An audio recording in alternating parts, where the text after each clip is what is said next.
What you got there, gal? Oh, I uses them to clean the windows, sir. Uh, you thought I was reading these fancy papers? Oh, no, sir. I know you's got to tell me how to think, sir. I knows better not to read this. And I remember you told me if I don't do what you told me to do, that means I ain't black. And I's just as black as the day is long, sir. Yes, indeed. You been using them words we taught you. Oh, yes, sir. I uses them words loud, proud, and strong. Anytime one of them highfalutin Negroes come around here telling me to read some kind of fancy paper for myself, I calls them coon and bootlickers. I sure do, sir. And the rest of them around this plantation, they've been saying another word. They said sellout.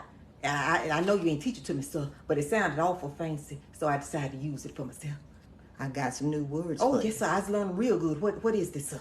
It's dictator, fascist, and Nazi. Oh, okay. Dictator, Uh-huh. fascist, Fascist. Uh-huh.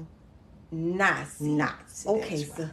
Those sound awful fancy, sir. What they mean?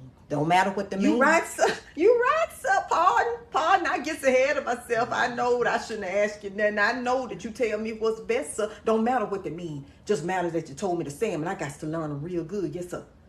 You got them leftovers? Oh, yes, sir. We got them leftovers. We sure mighty obliged for them, sir. Yeah, Overseer Crockett, Overseer Obama, and Overseer Waters told us you sent them, sir. Because we wouldn't be able to get by without your handouts and your program, so we can't do it on our own. And they make sure they remind us of that, sir. Yes, indeed, they do. We got some more leftovers coming, on the first? Oh, thank you, sir. Oh, thank you, sir. Because they even told us, they talking about we got to get some identification. And we knows we can't do that on our own. We's That's not smart right. enough. We needs you, That's sir. right. That's right, sir. I appreciate you for dropping by here, letting us know that you're still thinking about us, sir. All Feels right now. awful good. All right, sir. Thank you for dropping by. Okay.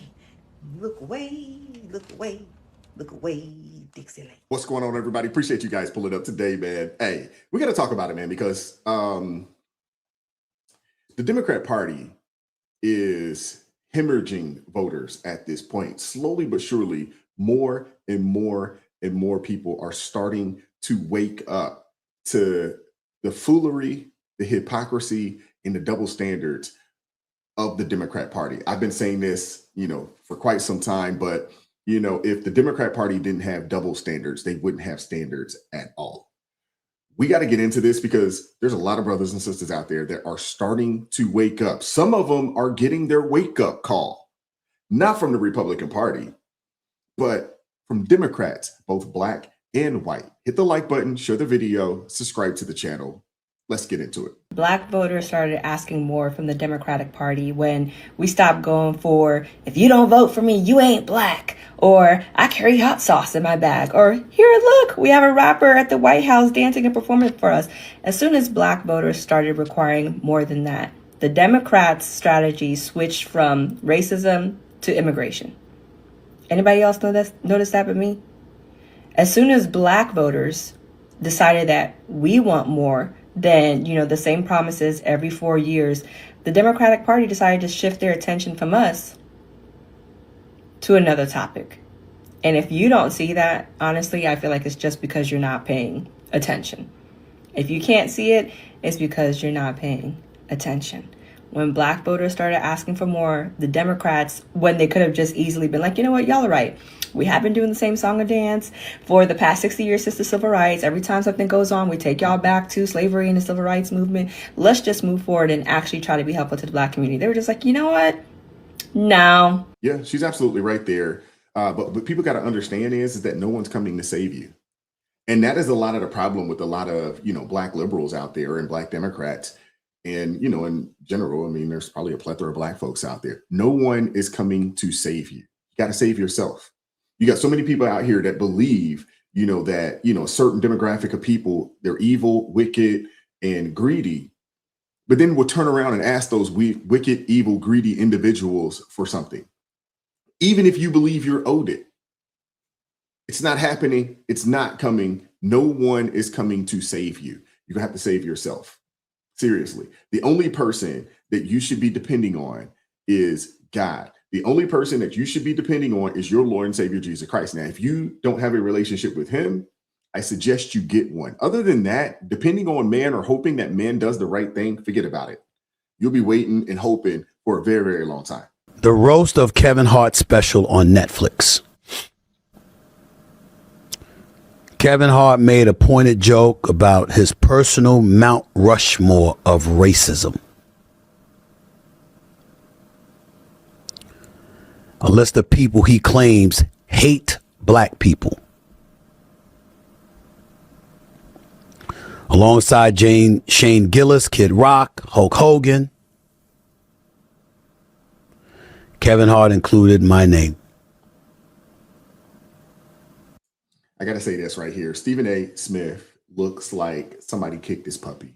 And to an extent, I feel sorry for the man because, he's come out here. He's the ultimate Fitz writer, but he has come out here and told everybody that would listen, hey, I supported Kamala Harris. I voted for the left.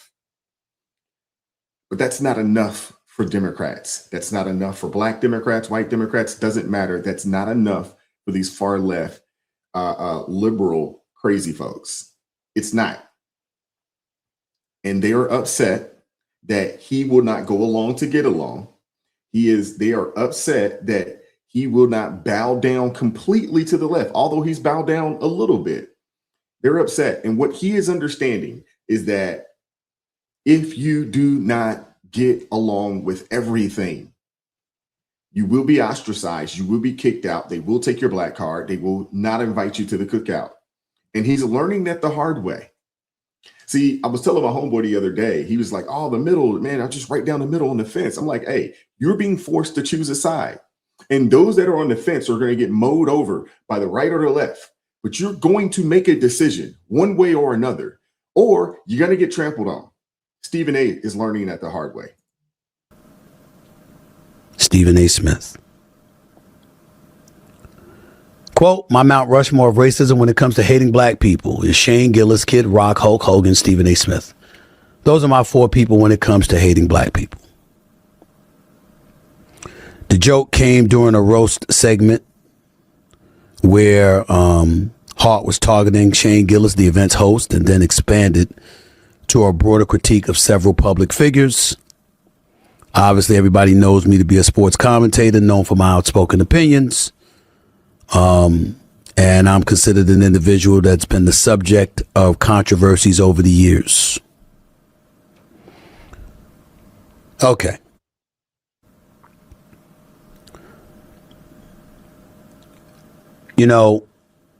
I tried to, first of all, I got,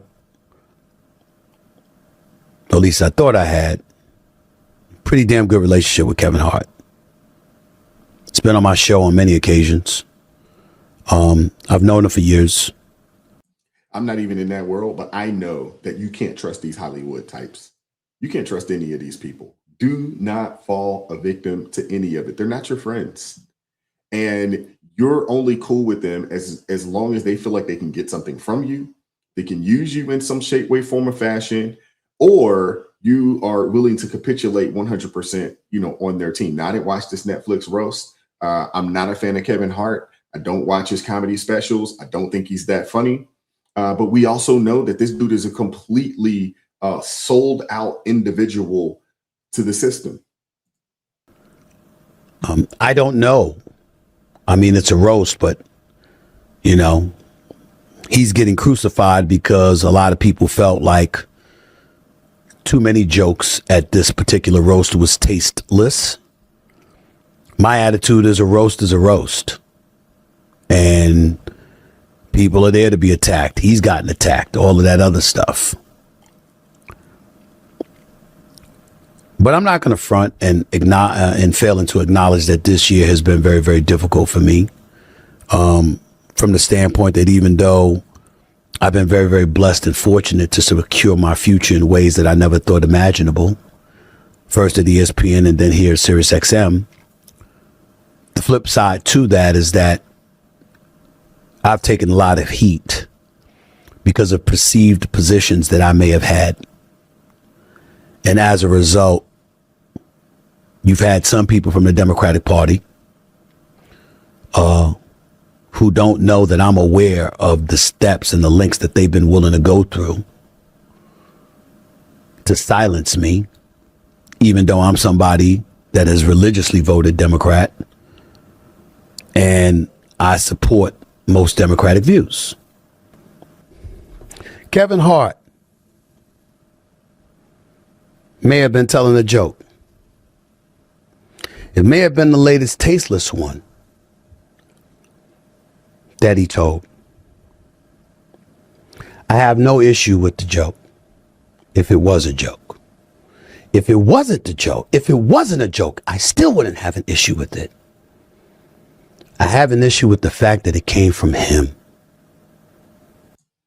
Stephen A., what you have to understand is that these people aren't your friends, man. They're not. And to be honest with you, I don't know if any of these people on the left have real friends, because they've showcased and they have shown themselves to be some of the most disloyal people. I mean, these people are disloyal to their nation. What do you think they're going to do to you? And again, if you are not willing to go along to get along, it's a wrap for you. You're useless to them. So this fence riding, act that you have going on, let it go, bruh. Let it go. At least come on this side, of things, or at least be an independent that leans on the conservative side of things, because we are the same side of things. And we're not going to clown you, and we're not going to talk bad about you when you decide to have a conversation with somebody from the other side or something along those lines. That's what it is on the left, man. You can't even platform, so to speak, someone from the other side. They'll get upset at you with that. How dare you legitimize this individual because you want to have a conversation to get a better understanding? Again, the left is they are a group of the most intolerant people out there. Stephen A. Smith is learning that the hard way. This, ladies and gentlemen, is his wake-up call. White conservatives despise more than anybody else. It's not black people. It's not. You know who white conservatives despise more than anybody else? It's not black people. It's not Hispanics. It's white liberals. Because the worst parts of the black community are enabled by white liberal policy. And the worst parts of immigration is a result of white liberal policy. The worst part of the trans community is enabled by white liberal activists. Everything that is wrong with our country is the result of liberal policies that are championed and signed off by white liberals. They destroy everything under the guise of compassion and equality, but in reality, they enable people to remain inferior and infantilize the black community with taxpayer dollars and incentivize illegal immigrants not only to stay, but to keep them comfortable. And they don't even know it. That's the scary part. They don't even realize that they are the problem when they think they are helping. Yeah. You see what's going on down in Georgia. We talked about it. My brother Jay Witt, his wife is going through a situation with white liberals down there in Decatur, Georgia, who, want her ousted based off of things that he said. And a lot of it has to do with the fact that, she's starting a program. I believe there's a school or something along those lines that she's starting to help young black kids or young impoverished kids, in that area, get a leg up before school actually starts. I believe it's like a preschool program, and they hate it. They do not want you to move ahead. They don't want you, getting yourself further along in life, not without their say so anyway. And they're doing anything that they can to tear this woman down. It's sad. And Malcolm warned us, the most dangerous, deceitful individuals in the nation, are white liberals. Men, women, doesn't matter the ethnicity in this country. We're seeing it. We see it on a day-to-day basis. This is who should really be paying reparations to the black community. I'm saying one word, reparations. Who ends up paying for it? Let me ask you, just as a community. I can tell you that. I feel that the Democratic Party should pay reparations to blacks, because it was in the 1800s when the Republicans, which was known as abolitionists, separated from the Dixiecrats because they did not want to continue slavery.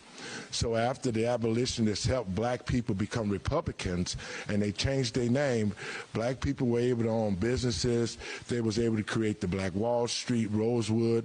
They were the most wealthiest communities in the United States. And so it was the Democratic Party who created the Ku Klux Klan, and the Klan were the ones who hated the blacks for creating Black Wall Street, and that's why they dropped the bomb on Black Wall Street. It was the Klan that did that. Anybody owes black people money and reparation, it should be the Democratic Party. Hey, my sister Celeste said this the other day, and people looked at her like she had four eyes. See, when they talk about white people in America, they try to group, all folks into a similar or into one category and say white. No, there's a difference.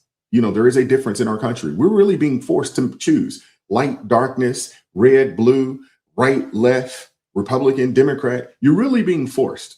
And when you look at who has implemented most of the damage, especially on the Black community, it's been Democrats. It's been white liberals.